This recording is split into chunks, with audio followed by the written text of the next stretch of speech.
الحمد لله رب العالمين الرحمن الرحيم مالك يوم الدين إياك نعبد وإياك نستعين اهدنا الصراط المستقيم صراط الذين أنعمت عليهم غير المغضوب عليهم ولا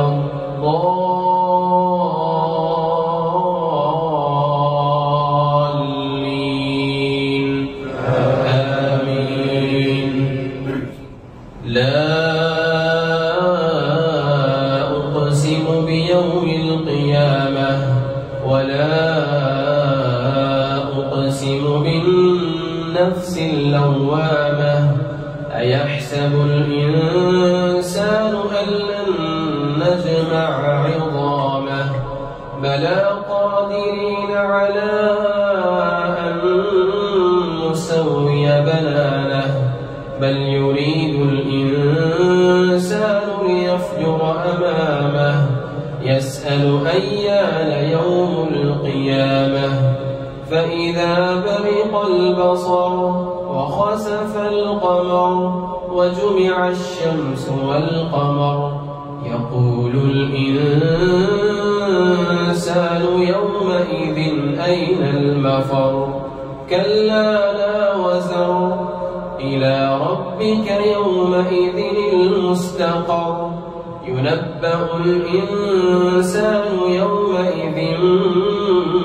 بما قدم وأخر بل الإنسان على نفسه بصيرة ولو ألقى معاذيره لا تحرك به لسانك لتعجل به إن علينا جمعه وقرآنه فإذا قرأناه فاتبع قرآنه ثم إن علينا بيانه كلا بل تحبون العاجلة وتذرون الآخرة وجوه يومئذ ناظرة إلى ربها ناظرة ووجوه يومئذ باسرة تظن أن يفعل بها فاقرة كلا إذا بلغت التراقي وقيل من راق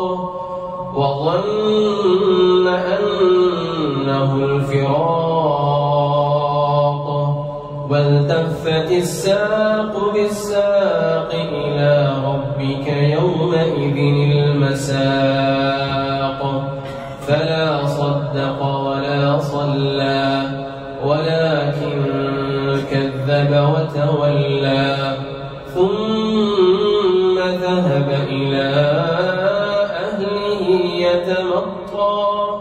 أولى لك فأولى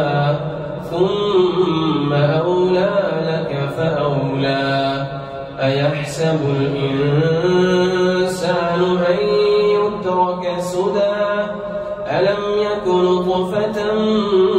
من مني يمنى ثم كان علقة فخلق فسوى فجعل منه الزوجين الذكر والأنثى